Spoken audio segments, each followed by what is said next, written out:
Hey guys, this is the first video from Natural Oz Muscle, first vlog. So just bear with us because we're not used to doing these vlogs. First thing I actually just want to address was a recent video by, or a couple of videos. I think he did a follow-up by Ice Cream Fitness, talking about Langnon's research and pretty much implying that Lane had, done his research whilst he was an employee of Salvation and done it in a corrupt manner just to promote Salvation's products and supplements. And well, I can tell you as a previous client of Lane that he does not push Salvation products onto his clients at all. And in my experience, he doesn't really push them onto anyone, despite the fact that he's kind of sponsored by them. I also recently attended his, both of us recently attended his seminar in Sydney, and he actually did a talk where he explained his research in quite a bit of depth, and I can say that. From what we saw in that presentation, that it was quite evident that the fellow on Ice Cream Fitness did not know what he was talking about at all. He had not read the research. He had not seen the data. Pretty much, he was an abstract scientist. He just read the abstract, did not look at the actual data, and talked quite a lot of crap about it. So it kind of pissed me off, so I just wanted to give him a quick bicep shove. Yeah, so suck on that. Anyway, that's not the topic of today's video. We were going to do a video actually on undertraining, or what we call undertraining, because there's a lot of people out there that kind of talk about overtraining and don't overtrain, don't do too much training because you're not gonna get any gains. You're gonna get smaller, or you're not gonna progress at all. And just in my experience, I think that's pretty much rubbish from what I've seen. Usually the guys that are saying that are the guys that are the smallest guys at the gym. So yeah, we're going to talk about that a little bit, but first we're going to talk about what we did previously in terms of our training programs and what we're doing now, why we changed it. So I'll let Zach talk for a little bit about that. That's what he used to do. So. Hey guys, I used to do, you probably heard of it, high intensity training, HIIT training. It's basically when you take one set to all out failure. And I got this training from a friend when I was doing, well, Evan will explain to you what he was doing before. I was doing that and not seeing too much results, a little bit here and there. But basically I did HIIT training, but with a little added volume. I do like 12 sets for chest, same for back, legs, a little bit less for arms, etc. And I found that the results were good in a short amount of time, but I found that I plateaued pretty fast, and my strength gains were through the roof. Like I went, I was going from like 34 kilo incline press to 50 kilos, in a few months, and then it just stopped. Another thing I found was I had a lot of tendon pain, and it was just pointless to keep going. So that's why we changed, and I think Evan will say now what he previously did. Well, yeah, I mean, I never really did HIIT training. Wasn't really interested in doing that. I just pretty much originally, just like anyone, kind of looked at what other people did when I first went to the gym and learned from them and that type of thing, and read, I guess, not so much magazines. I kind of like looked online and stuff, and learned as I went. I watched like bodybuilding DVDs and that type of thing, and kind of just created your basic bro split, like body part split, where you're doing different body parts on different days. ended up eventually being, something like arms on one day, shoulders on another day, legs on another day. Then I'd do chest, and then I'd do back. And at some point I actually started training legs twice a week because they were a weak point. And found, even in a short period of 6 months, that my legs really came up a lot, and I've been doing that now for about 3 years. So having listened actually to Muscle College Radio with Lane and Dr. Jacob Wilson, they were talking about volume and frequency, and how basically with frequency you can really maximize or optimize your gains, because those variables seem to be quite important in terms of maximizing the response from training. So I think Dr. Jake described it pretty well. He said you get a muscle protein synthesis response from training, and I think for beginners it peaks at 16 hours and might have been 24 or 48 hours. I'm not sure, but for seasoned trainers, it's more like that it peaks at 4 hours and lasts 16 hours. So if you've trained your biceps, for example, and you've been training for a while, muscle protein synthesis in relation to your biceps is going to last 4 hours going to peak at 4 hours and last 16 hours. After that, your biceps have done growing for the week, to put it simply. If you're training them twice with sufficient volume per session, then you're kind of stimulating that twice a week. So you're getting, I guess, up to 32 hours of muscle protein synthesis for your biceps that week. So we started training with a higher frequency recently. We haven't been training with it long enough to say whether or not to say it's good or bad. To say it's good or bad, because it's only been 4 or 5, 6 weeks, something like that. But in terms of the science behind it, it seems to be pretty solid. So I should also mention with my training before, I was actually doing quite high volume for those sessions. Like some of the sessions for back would be like something like 35 to 40 sets for back, so really huge volume.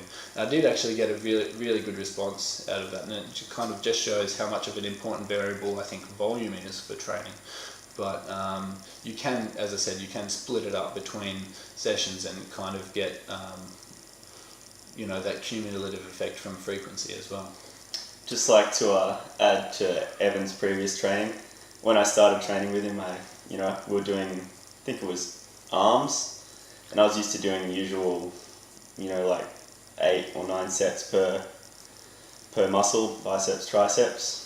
Evan, get about an hour and a half in, still doing biceps. I think we did 5 exercises, 4 sets each. To do that. And then we switched to triceps. I'm like, man, how long is this going to go for?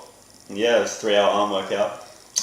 Pretty much all his workouts for about 2.5 to 3 hours.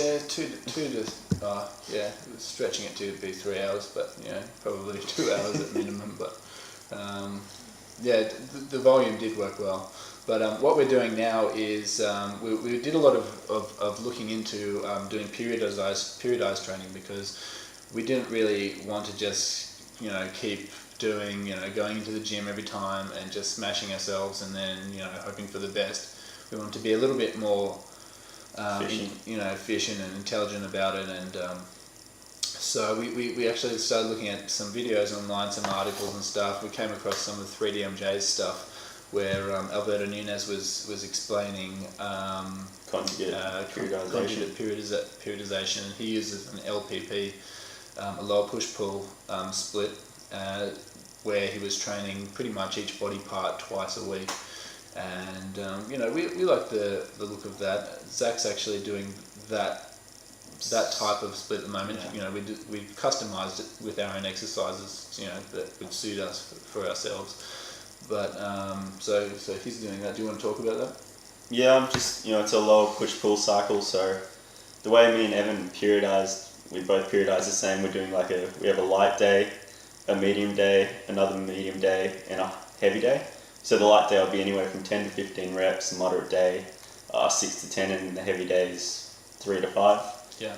And we work on the RPE scale for each day. So on the moderate day, we're working between a 9 to 9.5 RPE, which is you're leaving a rep in the tank at the end of your set, and we're finding that works well. You can keep up the overall reps. We can do the same amount of reps each set. We're getting overall more workload to our workouts. Yeah, I really noticed. This is, I guess, a little bit off topic, but I really noticed that doing it that way, where you're kind of leaving a rep in the tank, so you just lighten the weight like just slightly from what you would usually do. It's just so much better.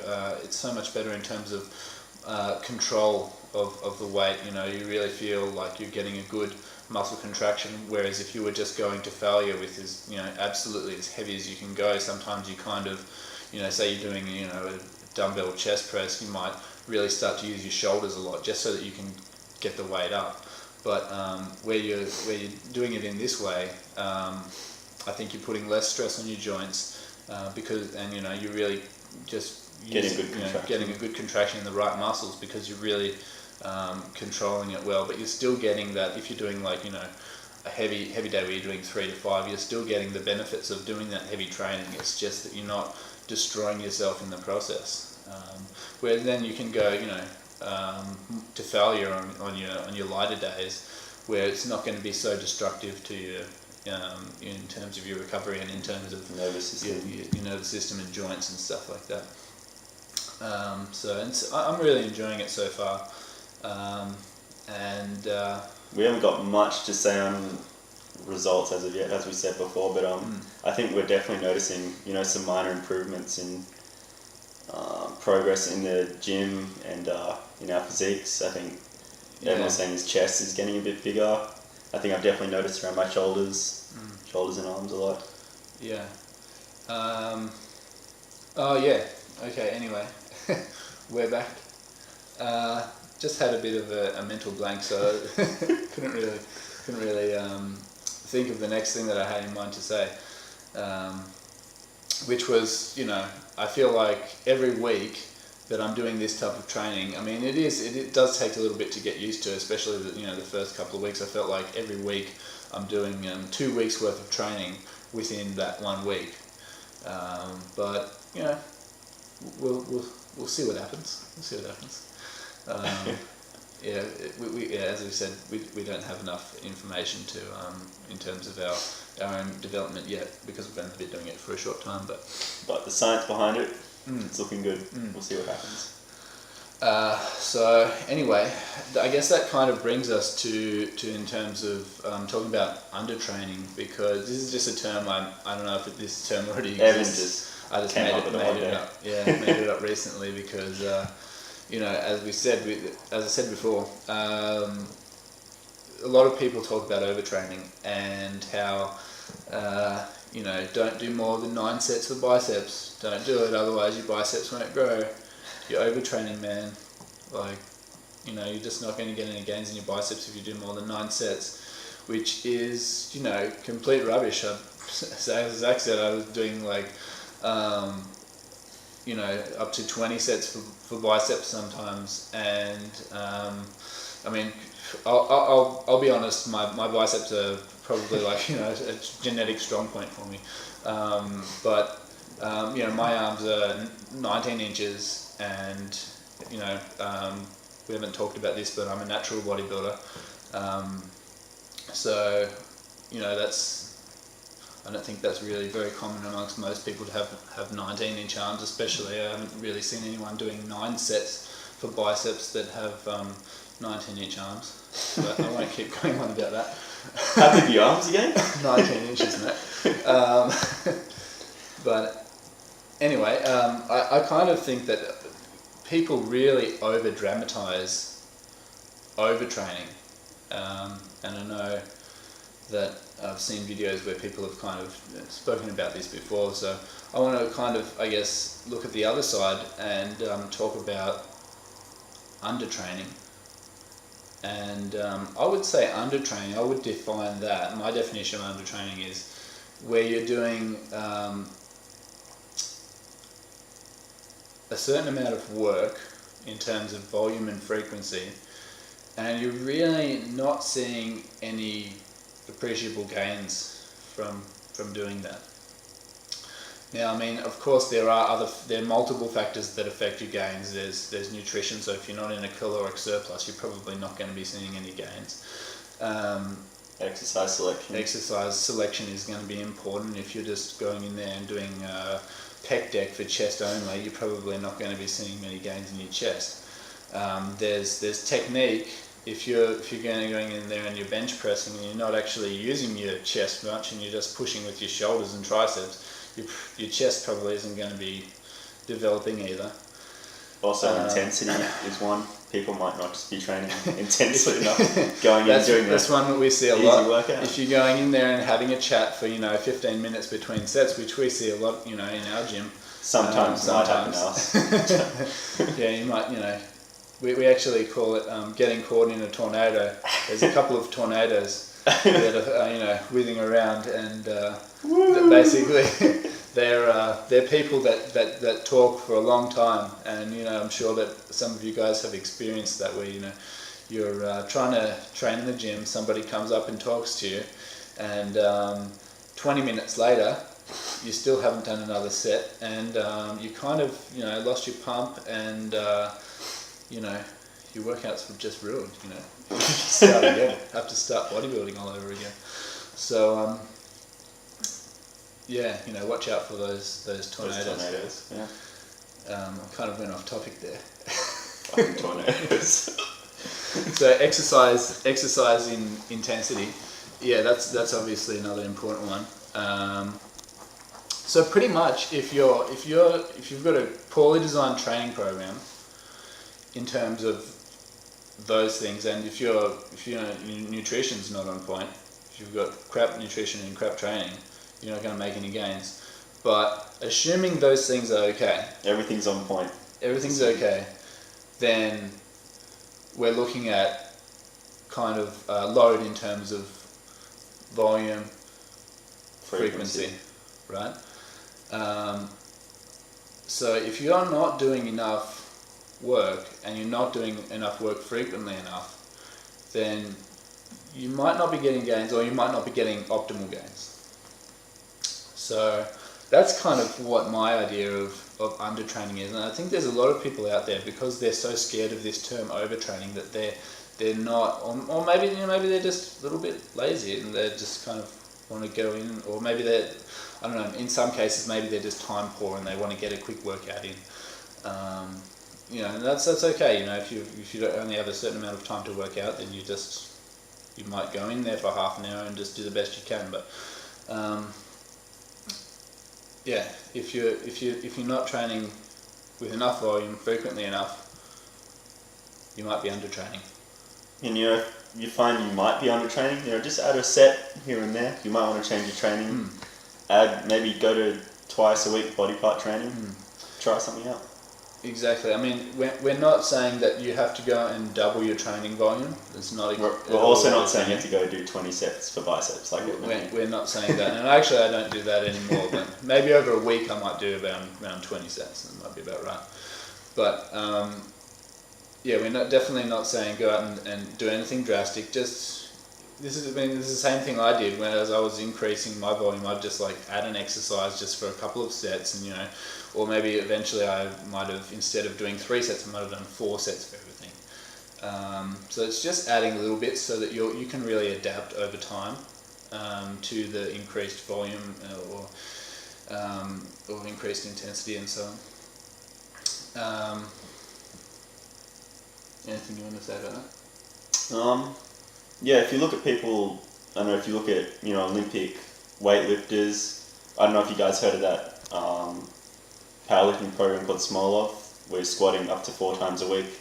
Don't be scared to train frequently, a body part frequently. You'll make results. Olympic weightlifters, they do the same lift every single day, and they lift huge amount of weights, and most of them are pretty jacked, I would say. Yeah. So I mean, I think I'm no expert on Smolov. I've never done it, but I think like those guys that are doing Smolov, they're doing like squats. I think up to 4 times a week or something like that. 4 times a week, up to 10 sets. I think. And yeah, they're doing what at least 26 sets over the course of the week or something like that. Don't quote me on that. It might be completely wrong. But yeah, I mean, actually, a lot of people they make appreciable gains in their leg size and strength. They might put in some cases like 100 pounds in their squat or something like that over the course of doing Smolov. I'm not even sure exactly how long it goes for. Probably like 12 weeks or something like that. But a lot of people would be saying like, wow, 4 legs 4 times a week, overtrain, don't do it, you're not going to make any gains. Well, there's a lot of people doing that program and they're making incredible gains.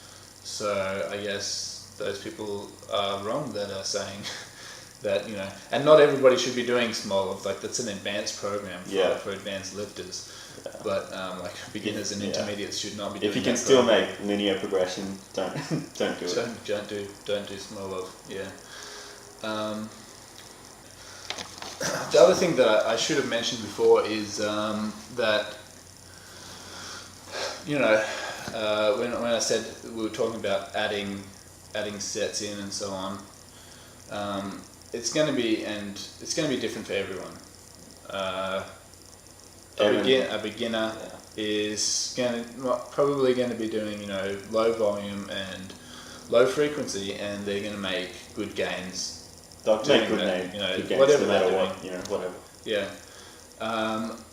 Somebody that's intermediate or then advanced, you have to generally at some point add in some volume or frequency to start making gains or kind of optimizing your progress. So basically what we're trying to say is don't be scared of overtraining, right? Yeah. Be scared of undertraining. Be scared of undertraining because... Be scared of not training enough. Yeah, because that's really what's going to affect, to a large degree, considering all the other variables are okay, that you're going to make progress. So, make sure, you're focusing on progressing. Focus on upping your weights, in particular your compound exercises. And one last point, just don't avoid certain rep ranges. Don't have like a, stick to the 8 to 12. Do a little bit of everything. Each rep range has a benefit. Yeah. You don't see, many skinny powerlifters who just, stick to their rep range and... Yeah, so, obviously you've got your lower rep range. This is supposed to be better for strength. Your other rep ranges have benefits for hypertrophy and endurance and that type of thing, which is all going to... I mean, I think, I don't personally include much of this in my program, but working on explosiveness and speed work can really be a valuable tool as well, I think, for your lifts. And I might start including some of that in the future, but not at this stage. I'm just focusing on this new program. But anyway, guys... Thanks for listening. That probably went for a bit longer than we expected. But make sure to subscribe. There'll be plenty more videos coming. There'll be a leg day video tomorrow, possibly. Yes, there will be many more videos coming soon.